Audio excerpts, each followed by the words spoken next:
John McCain's daughter, known by some as Meghan McCain, had some choice words for Bernie Sanders supporters as we lead up to Super Tuesday.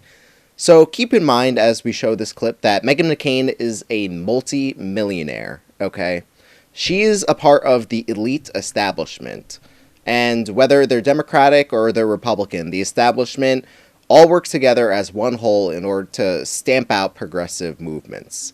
So here's a clip of Meghan McCain's choice words for us, and then we'll discuss. They're indicative of a lot of the American public, though, and I do think when you're talking about Bernie Sanders completely remaking and reanimating not just our healthcare system, but the United States of America as it has existed since its incarnation, people get very nervous right now. Yeah. And I do think going into Super Tuesday, I stand by the fact it's going to be a cage match. This is his Alamo. This is his absolute last chance to become president. Him and his supporters are the dirtiest thugs and I've ever seen on all of social media. They are not going to let this go. They're not going to let it go out easy. And the argument between the AOCs of the party and the more traditional Democrats, I think it's going to get a whole lot worse before it gets better.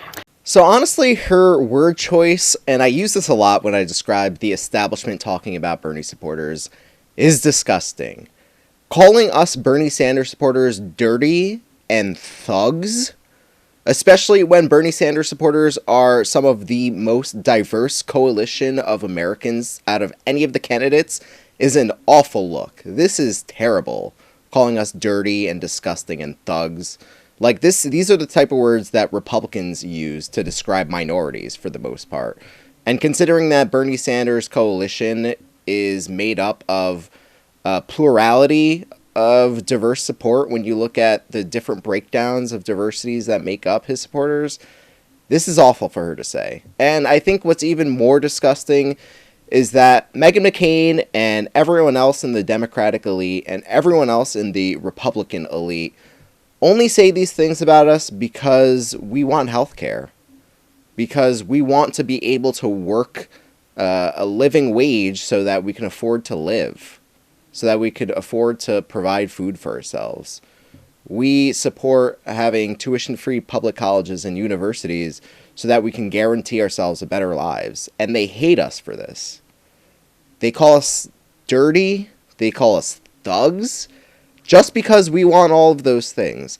And what it all boils down to is the fact that in order to pay for all of these initiatives that we want, we're going to raise their taxes. And they are scared of that. They do not want their taxes raised at all costs. And I think this just speaks to the heart of what it is that these elites stand for. They just stand for money and power. That's all they have and that's all they want. They always want more money. They always want more power, leaving no money and no power for the rest of us. So I think Meghan McCain is disgusting. I think The View is a terrible show at this point. They're nothing but Bernie Sanders haters at this point because they don't want their taxes to go up. Everyone on that show makes millions and millions of dollars. Everyone on ABC and NBC and MSNBC, they all make millions upon millions of dollars. And they don't want us to have health care or college or a Green New Deal. They don't want us to have any of that. So I don't think that what they're saying is going to work. I think ultimately we have the grassroots support that's enough to overcome the establishment. It's going to be hard being that Beto and Amy and Pete and possibly Kamala soon are all coalescing around Joe Biden, but I think we have what it takes to overcome them and finally enact these policies to give ourselves a better lives.